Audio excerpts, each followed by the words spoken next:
आपका department BSF, Bharat सरकार सब तो क्या क्या किया आपको सब मालूम है। यहाँ मेरा ओर से 4-5 एमएलए पहले आया, पिताजी का साथ मुलाकात किया। हमारी एक्स एमपी अर्जुन सिंह जी का फोन से भी पिताजी के साथ बात हुआ।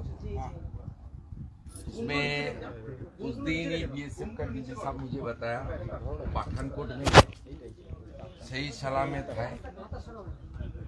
उसका बाद 7 को ऑपरेशन सिंदूर हुआ, इसलिए कुछ दिन टाल दिया।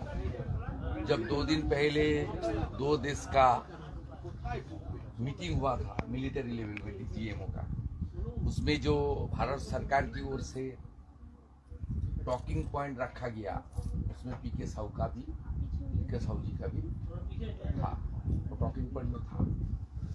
मुझे डीजी बीएसएफ जो है दलजीत सिंह जी, मैं उनका सब संपर्क में था। क्योंकि इसमें ज़्यादा पब्लिसिटी का मामला नहीं है, तुरंत उसको एक तो उसको सही सलामत रखना, दूसरा उसको तुरंत देश में लाना। ये देश का सवाल था, परिवार तो बाद में। सब काम देश की सरकार और बीएसएफ ने अच्छा तरीके से किया। हम सब आप लोग का साथ है। वो आने का बाद बढ़ा करके रिसेप्शन भी करने का हम लोग का ये है। नेशनल फ्लैग लेकर ही करूँगा। ये देश का सवाल है, सबका सवाल है। बाकी आपका कुछ मेरे लिए और मेरा साथी जो यहाँ का जो हमारी कार्यकर्ता भी है, एमएलए एमपी है, कुछ है तो आप बताइए। क्या बताना है? कुछ है तो नहीं है, बताना क्या है? हमारे भाई साहब अर्जुन सिंह, उनके लड़का भी आए थे और इनका हम लोग इतना करीबी हैं, यहाँ से नहीं गाँव वाला। हाँ, तुमने देखी मतलब तरह की 1 किलोमीटर पैदल। हाँ, पैदल ही चाहिए बजाय से। इनसे भी हम बोले कि भैया जो भी अनुरोध है, हमारा लड़का यहाँ पर शांति, हमारे लड़का इंडिया में आ जाए, हमको शांति है।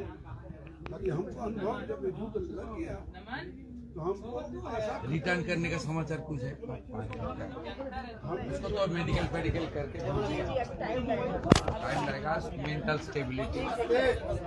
देखिए सर, आप लोग का बहुत बहुत धन्यवाद। पूरी देश मेरे साथ थी, आप लोग भी थे। विजय पांडे भैया ने भी मुझे सांत्वना दिया था कि आप लोग है तो पॉसिबल है। नहीं, आप तो सुबह प्रधानमंत्री जी को थैंक्स बता दिया। जी जी जी, नहीं देखिए तो देश का प्रधानमंत्री, देखिए वो हमारे ये काम सेंट्रल गवर्नमेंट का है। जी जी, आप ये काम कोई प्रोविंस कोई म्यूनिसिपैलिटी का काम लड़का भी तो देश है, हाँ, वही बात है। शान है, ये देश है, मान है, मान है।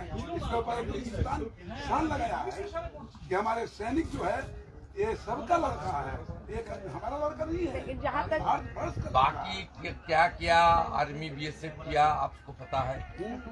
राजस्थान बॉर्डर में आपको पता है, मैं ऑन कैमरा नहीं बोल रहा हूँ, जी सब पता है, सब पता है। किसमें प्रेशर क्रिएट किया। नहीं, मुझे देखिए उनका आदमी को ले लिया जी, राजस्थान। हाँ मुझे बताएं। कोई उपाय नहीं था सर, ये लोग बहुत दिन से मीटिंग कर रहे थे, फ्लैग मीटिंग चल रही थी, कोई सिचुएशन ये लोग कोई उपाय नहीं देखे, तब उनको एक्शन लेना पड़ा। आप लोकल है, आपका का घर लोकल है? पापा लोग? हाँ, नहीं, आपका लोकल है। मेरा मायका दुर्गापुर है सर, दुर्गापुर। अटैक हुआ था, उन्होंने 15 से 20 दिन में जो ऑपरेशन सिंदूर करके सबके सुहाग का बदला लिया, जिसका नाम रखा गया था ऑपरेशन सिंदूर। उसके 3 से 4 दिन बाद मेरे सुहाग को उन्होंने रिटर्न लाया है, तो मैं उनको हाथ जोड़ के बहुत बहुत धन्यवाद देना चाहती हूँ। देखिए मैडम, सबसे बड़ी बात तो 20 दिन वो हमारे देश में नहीं थे, पाकिस्तान की तरफ से अरेस्ट हो गए थे। तो आज तो बहुत ही खुशी हुई, सुबह में ही फोन आया था सीओ साहब का वहाँ से कि देखिए वो पीके साहब आ गए हैं, इंडिया आ चुके हैं, टेंशन मत लीजिए, वो एकदम सही सलामत है, आप टेंशन मत लीजिए, बिल्कुल ठीक है। और मेरे हस्बैंड ने भी मुझे वीडियो कॉल किया था, एकदम टोटली वो फिट है, फिजिकली फिट है और बोल रहे थे कि टेंशन मत लो, मैं ठीक हूँ, मैं फ्रेश होकर मैं तुमको 3 बजे फ़ोन करता हूँ। तो सपोर्ट है, पूरी देश मेरे लिए खड़ी थी। तो सबको हाथ जोड़ के थैंक यू कि आप लोगों की वजह से ही मेरे हस्बैंड इंडिया आ पाए हैं। 10:30 कोई BSF की कोई कमांडर की का फ़ोन आया था सर का, कि उन्होंने ही बताया कि वो आपके हस्बैंड इंडिया आ गए हैं। जी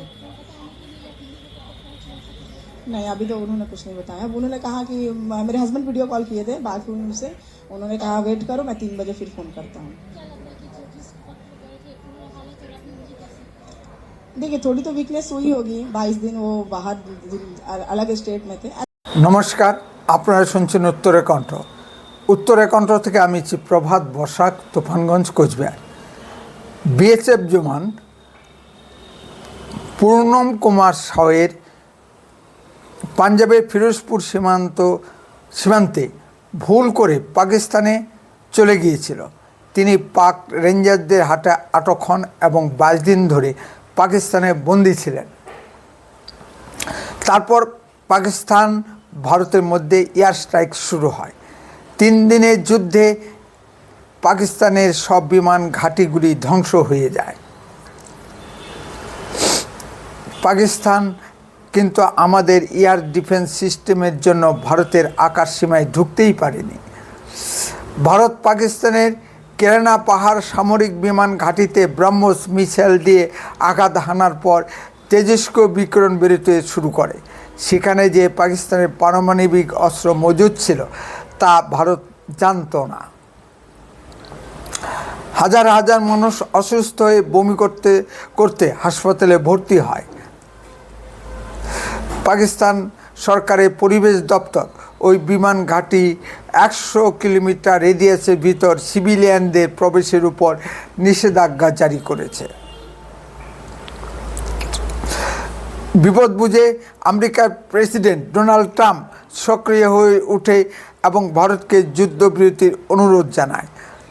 মাননীয় প্রধানমন্ত্রী মোদিজিও হঠাৎ করে যুদ্ধবিরতি ঘোষণা করেন। আমার মনে হয় সম্ভাব্য তেজস্ক্রিয় বিকিরণের কথা মাথায় রেখেই মাননীয় মোদিজি যুদ্ধবিরতিতে রাজি হন। কারণ তেজস্ক্রিয় বিকিরণ কোনো ভৌগোলিক সীমায় আবদ্ধ থাকে না। পাকিস্তানের নূর খান এয়ারবেসের কাছে আমেরিকার একটি গোপন সামরিক বিমানবন্দর আছে।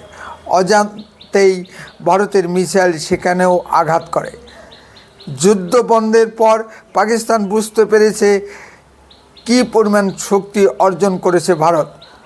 নতুন কোনো হামলার ভয়ে পাকিস্তান তড়িঘড়ি করে বিএসএফ জওয়ান পূর্ণ কুমার সাউকে মুক্তি দেয়। মোট 22 দিন পাকিস্তানের হাতে বন্দী ছিল পূর্ণম কুমার সাউ। তার 3 মাসের অন্তঃসত্ত্বা স্ত্রী ছুটে গিয়েছিল বিএসএফ কর্তাদের কাছে ও পাঞ্জাব সীমান্তে। আজ সকাল 10টায় সময় আটারি সীমান্ত দিয়ে সে ভারতে ফিরে আসে। ভারতে যে সকল পাক সেনা বন্দী আছে তাদের এখনও ছাড়েনি। পাকিস্তানও জানে উন্নত হিন্দু সভ্যতা ভারত যুদ্ধবন্দীদের সম্পর্কে আন্তর্জাতিক জেনেভা কনভেনশনের আইন মেনে চলবে, তাই তাদের কোনো তাড়া নেই। তা সত্ত্বেও বিএসএফ জওয়ান পূর্ণ কুমার সাউকে ছাড়তে বাধ্য হলো পাকিস্তানি বালাকোট এয়ার স্ট্রাইকের সময় ভারতীয় পাইলট শ্রী অভিনন্দন বর্তমান পাকিস্তানে হাতে বন্দী হয়েছিলেন। শ্রী অভিনন্দন বর্তমান একটি সাধারণ MiG-21 বাইসন বিমান দিয়ে আমেরিকার অত্যাধুনিক যুদ্ধবিমান F-16 সঙ্গে ডগফাইট করেছিল। ক্রমবর্ধমান ভারতের চাপে নতি স্বীকার করে কয়েক ঘন্টার মধ্যে পাকিস্তান তাকে মুক্তি দিতে বাধ্য হয়।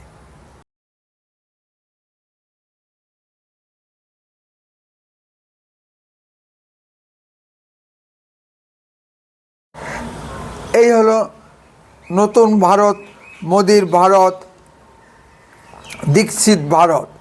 শুধু অত্যাধুনিক প্রযুক্তির যুদ্ধাস্ত্র থাকলেই হবে না, তাকে চালনা করার দক্ষতা অর্জন করতে হবে, যা পাকিস্তানি সৈন্যদের নেই। বিভিন্ন যুদ্ধে তা বারবার প্রমাণিত হয়েছে। এই যুদ্ধে আরেকটি বিষয় সারা বিশ্ববাসীর সামনে পরিষ্কার হয়েছে যে চীনা অস্ত্র ভারতীয় অস্ত্রের সামনে দাঁড়াতেই পারেনি। ফলে ভারতের যুদ্ধাস্ত্রের বাজার উজ্জ্বল হবে। উত্তরে কণ্ঠ সর্বদাই বাস্তব ও সত্য কথা বলে। আরও এ ধরনের ভিডিও পেতে দয়া করে এক্ষুনি চ্যানেলটিকে সাবস্ক্রাইব করুন। আপনার মূল্যবান মতামত কমেন্টে লিখুন। যদি ভিডিওটি ভালো লেগে থাকে তাহলে অন্ততপক্ষে 10 জনের মধ্যে ভিডিওটি শেয়ার করুন। উত্তরে কণ্ঠ দেশের কথা বলে, দশের কথা বলে। আপনারা চোখ রাখুন উত্তরে কণ্ঠের পর্দায়। আপনার অঞ্চলে ঘটা কোনো ঘটনার ভিডিও সরাসরি এই হোয়াটসঅ্যাপ নম্বরে পাঠান। আমরা তা গুরুত্ব বুঝে প্রচার করব। বন্দে মাতরম, ভারত মাতা কি জয়। খুব শীঘ্রই ফিরে আসছি নতুন কোনো ভিডিও নিয়ে। ভালো থাকুন, সুস্থ থাকুন।